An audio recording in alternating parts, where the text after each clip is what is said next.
I was driving back to college from my family's house after Thanksgiving break. I was traveling through a rural area in the Midwest, and I suddenly had the urge to pee badly.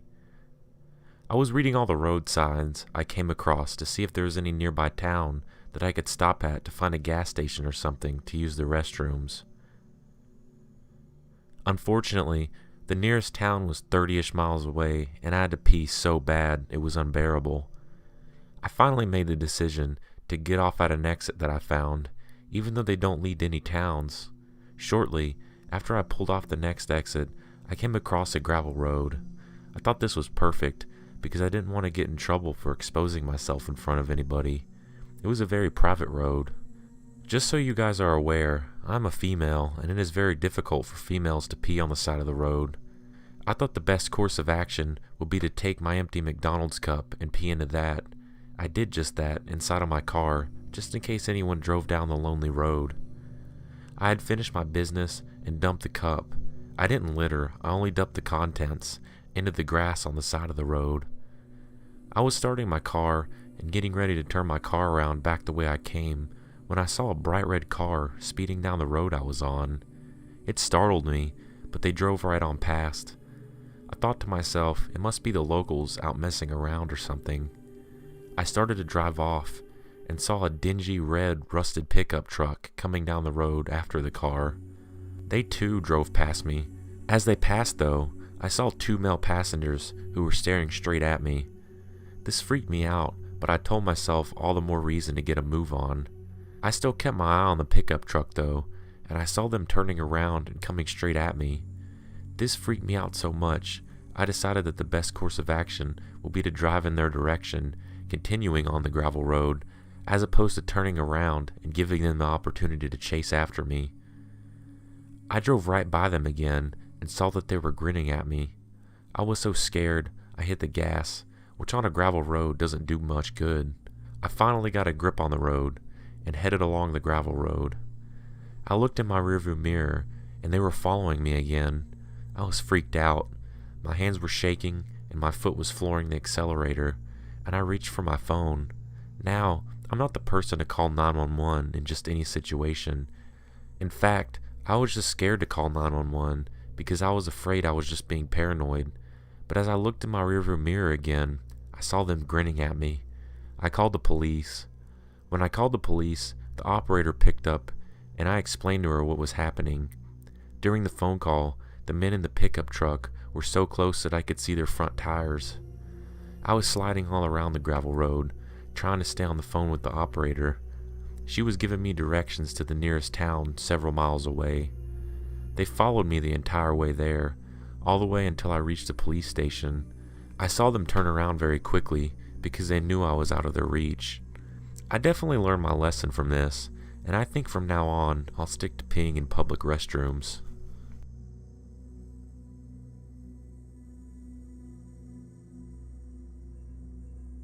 So this happened to my aunt and uncle in the early 80s or so. They were living in Austin, Texas, and had attended a party in a neighboring area. They were driving back very late, and at one point were driving along a very long, completely deserted stretch of road, bordered by woods and brush on one side, no houses, no street lights, and no other cars on the road, nothing at all, until my uncle, who's driving, notices a car coming up from behind them, which then speeds up and gets very close. My aunt and uncle start talking about how weird this guy is.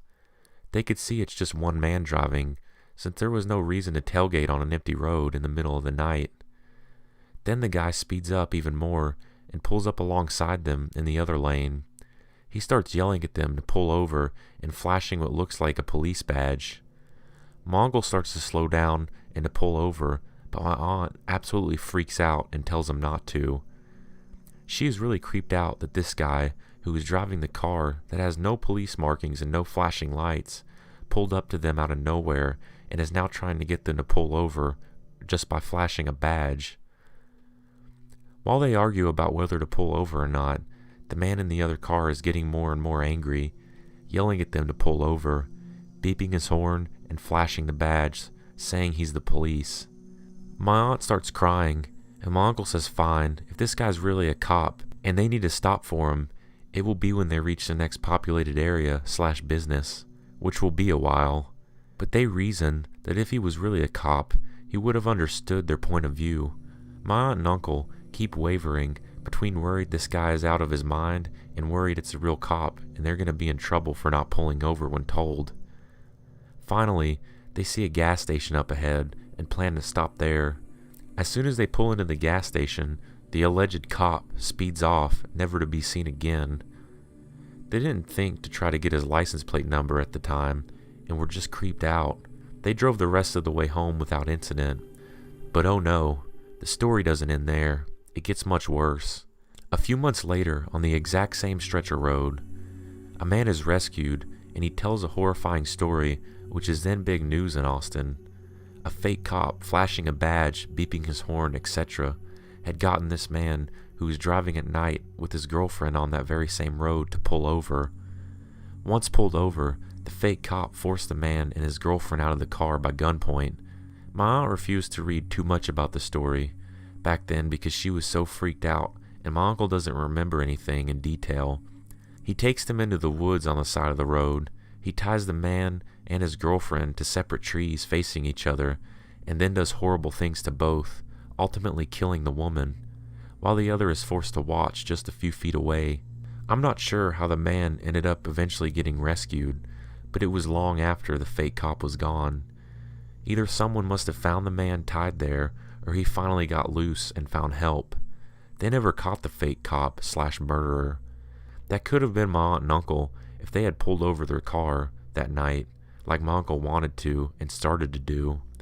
My aunt always ends the story with, and that's why my husband always has to listen to me.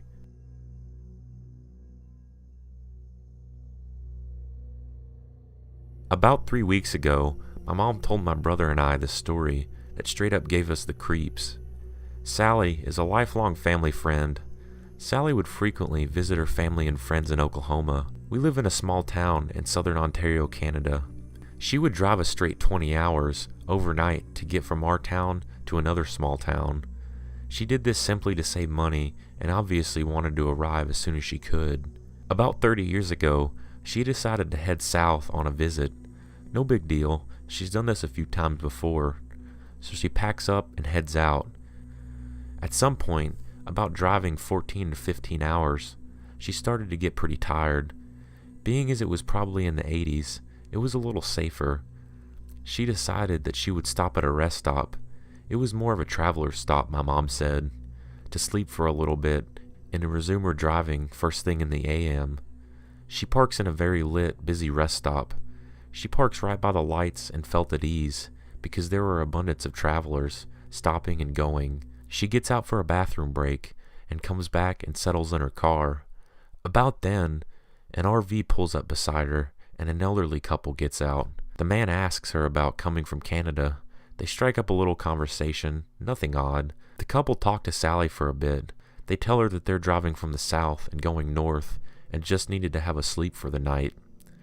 They wanted to talk because they were unsure if the rest stop was okay to stop at, but seeing Sally there, they were at ease. They say goodnight and wish each other a good trip, and the couple went back into their RV. Sally locked up the doors and went to sleep. About 2 or 3 hours later, Sally woke up with a really unsettling feeling. She looks around, and there's not really much going on. A few people going into the stop, and parking lights are on. She assumes she is feeling bad because she's tired, and a car isn't the best place to sleep in. After 10 minutes, she said that this feeling actually got worse, and it was a jarring, queasy, uneasy feeling. She sits back and tries to shrug it off. This didn't work, and apparently she had every red alarm and instinct telling her that she needs to go.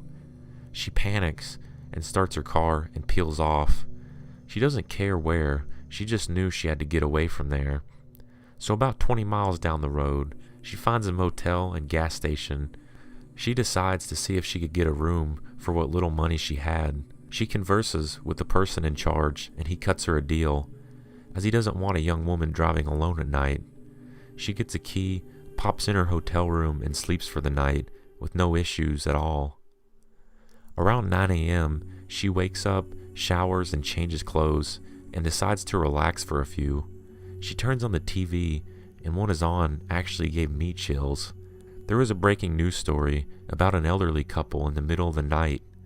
The news story shows the RV that Sally was parked next to, the exact same spot and the exact same rest stop, and she sees the fast food drink cup that she dropped on accident that rolled under her car. Sometime during the night, a man broke into their RV and killed them and then left, presumably right before Sally had left. The man was never caught. Sally, since then, stopped at hotels for the night and avoided rest stops.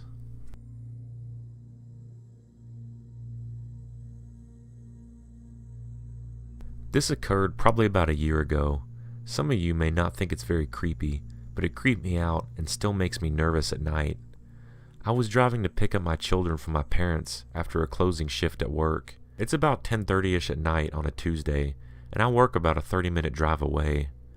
I'm driving on the freeway while listening to the sounds of the car. I frequently like driving without the radio because I feel constantly bombarded with noises all day. Anyways, I'm driving in the middle lane, and I'm getting ready to pass the sedan on my right-hand side. By chance, I meet eyes of the driver in the car. Acknowledging this, I gave him a small, polite smile. The driver is a young blonde male, about 24 to 28 possibly. I return my eyes to the road, and this man speeds up and paces alongside of me. I glance over again, and he smiles and waves. I sort of smile back and continue driving. He's staying by my side, and I can tell that he's staring at me. I turn to look at him again, and he waves again, but this time more enthusiastically. Okay, fine, I wave back, and he has this huge grin right now. I'm getting a little weirded out and begin to drop my speed, not a lot, but just enough so we won't be level next to each other. This guy slows down and gets behind me. He flashes his brights and then pulls over to the left-hand side. He waves again. At this point, I'm kind of laughing nervously. He starts blowing me kisses and winking at me. I shake my head at him and mouth no. He is grinning at me and begins to circle around my car. He gets behind me and pulls to one side and waves, and then reverses it. This carries on for about 4 miles. I'm dropping my speed more and more as he's maintaining pace with me. He begins honking at me, blowing me more kisses and pretending to lick the car window. Of course, my phone is in my purse on the floor of the passenger seat, which isn't very helpful. I decide my best course of action is to get off at some exit in hopes that he keeps on driving. I quickly take an exit without signaling while he's on my left-hand side. I kid you not, he just about slammed on his brakes to a dead stop so that he could take the same exit I did. Now, he is alongside of me on the surface street. All this time, he is still oscillating from one side of my car to the other. He is still honking his horn instead of blowing me kisses. Then he starts doing very bad hand gestures. At one of the lights, he is motioning for me to roll down my window and pull over to the side of the road. I'm avoiding eye contact at this point. I begin to take random turns when I can, attempting to lose this guy. He continues to follow me. At some point, I manage to grab my cell phone and call my dad. He doesn't answer. I try a few other numbers, but nobody's answering. This guy can clearly see I'm on the phone and hasn't let up with the honking and lewd gestures. He's been following me for roughly 20 minutes at this point. I don't know why it didn't occur to me to call the cops. I think I was afraid of sounding overly paranoid. I'm scrambling for an idea in my head as I drive in large circles throughout my town. I begin to think I should just drive to any place with people and start laying on the horn until somebody comes and helps. No sooner do I think of this when he literally pulls to the right of me, blows me a kiss, and pulls away into a shopping complex. I floor it and drive along a complicated way home, keeping a close eye in my rearview mirror.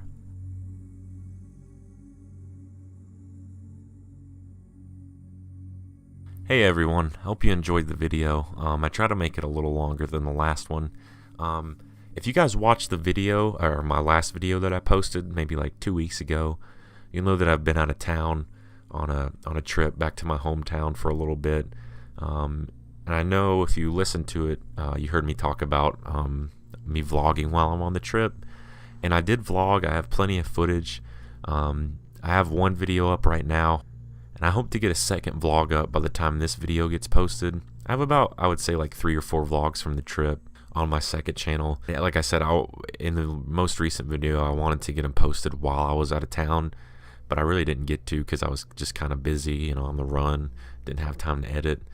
But if you guys are interested, I just wanted to remind you guys again, if you're interested in watching those videos, checking out the vlog while I'm on the trip, we do a lot of really cool fun things, and I think you guys will like. Just go and check out the channel. I'll post a link below, and you guys can go and check it out, and subscribe and support the channel if you enjoy it.